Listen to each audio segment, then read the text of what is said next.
बच्चों, अब हम लोग पढ़ेंगे द्रव्य अनुपाती क्रिया के नियम के अनुप्रयोग।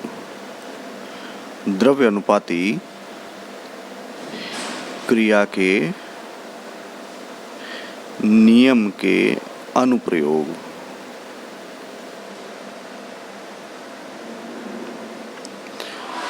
और इसमें सबसे पहला पढ़ेंगे अक्रिय गैस मिलाने का प्रभाव। अक्रिय गैस मिलाने का क्या प्रभाव पड़ता है अवक्रिया पर, उसको हमें यहाँ पर देखना है उदाहरण सहित। तो सबसे पहले हम एक उदाहरण ले लेते हैं। H2 + I2 इससे बनता है 2HI। और प्रारंभ में मान लिया इसका A मोल था, इसका B मोल था, तो जब इनकी क्रिया नहीं हुई, केवल लिया था, तब ये शून्य बना था। लेकिन जब साम्य स्थापित हो गया तो हम कहेंगे साम्य में ये 2 मोल हैं, तो हम इसे कहेंगे 2x मोल। ये बना गया। जब ये 2 बन गया तो जितना मोल ये है उतना ही x मोल ये टूट गया, तो ये B - x बच गया। ये x मोल टूटा तो बचा कितना, B - x। ऐसे ही ये भी 1 मोल है, तो ये भी एक ही x टूटेगा और तब बचेगा A - x मोल। तो जो जितने संख्या में होंगे उतने ही x टूटेंगे और इधर जितने संख्या में होंगे वो उतने ही मोल बनेंगे। समझ में आ गया? साम्य में ये 2x बना क्योंकि यहाँ 2 थे, अगर 3 होते तो 3x होता। यहाँ 1 है तो 1 ही x टूटा, अगर 2 होते तो 2x टूटता। क्लियर हो गया अब? इसलिए साम्यावस्था में हम सबके सक्रिय द्रव्यमान निकाल लें। साम्यावस्था में H2 का सक्रिय द्रव्यमान हमें मालूम है मोल प्रति लीटर से निकालते हैं, और मोल है हाइड्रोजन का A - x बटे V। इसी प्रकार से I2 का सक्रिय द्रव्यमान मोल प्रति लीटर से निकालेंगे, ये आएगा B - x / V। और HI का सक्रिय द्रव्यमान निकालेंगे तो ये आएगा 2x / V, और ये सब मोल प्रति लीटर हैं। ठीक है, ये भी मोल प्रति लीटर है और ये भी मोल प्रति लीटर है। तो उपरोक्त साम्यावस्था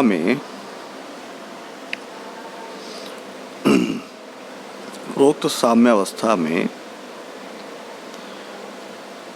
द्रव्य अनुपाती क्रिया के नियम से, और हम द्रव्य अनुपाती क्रिया के नियम का प्रयोग करते हुए केसी का व्यंजक बना लें। केसी का व्यंजक क्या होता है? साम्य स्थानांक उत्पादों की सांद्रता बटे अभिकारकों की सांद्रता, और उत्पाद की सांद्रता है HI की सांद्रता, और जितने भी मोल या अणु होते हैं वो उसकी घात में चले जाते हैं, बटे H2 की सांद्रता इंटू I2 की सांद्रता। और हमें यहाँ पर इनके मान पुट करने हैं।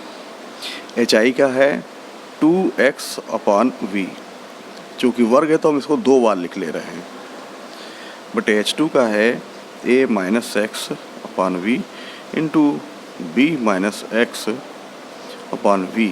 ये सारे V आपस में कैंसिल हो गए। अब फाइनल केसी का व्यंजक क्या बन गया? 4x² / A - x B - x। ये एक व्यंजक हमें प्राप्त हुआ, और इस व्यंजक में कहीं भी V का पद यानी आयतन का पद नहीं है। ठीक है, तो हम यहाँ पर बताएंगे कि केसी के इस व्यंजक में आयतन का कोई भी पद नहीं है। अतः अक्रिय गैस का प्रभाव हम निकालेंगे। अब उपरोक्त क्रिया में अक्रिय गैस मिलाने पर क्या बढ़ गया? अभिकारकों की सांद्रता या अभिकारक अणुओं की संख्या। ठीक है, मिलाने पर अभिकारक अणुओं की संख्या बढ़ती है, जिससे जब आयतन अणुओं की संख्या बढ़ेगी तो उससे आयतन बढ़ जाएगा, जिससे आयतन V का मान बढ़ता है।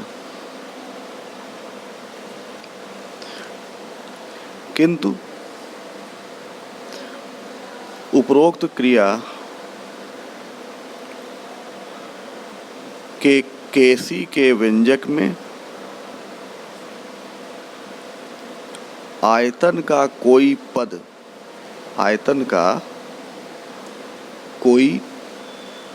पद नहीं है, अतः इस क्रिया में अक्रिय गैस मिलाने का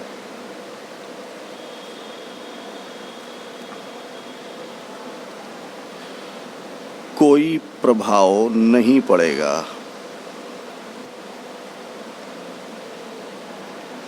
ये समझ में आ गया कि यहाँ पर जो हमने Kc का व्यंजक बनाया था, यहाँ पर आयतन का कोई भी पद नहीं है। ठीक है, और हम यहाँ पर अक्रिय गैस मिला रहे हैं, तो अक्रिय गैस मिलाने पर अभिकारक अणुओं की संख्या बढ़ जाती है, जिससे आयतन बढ़ जाता है।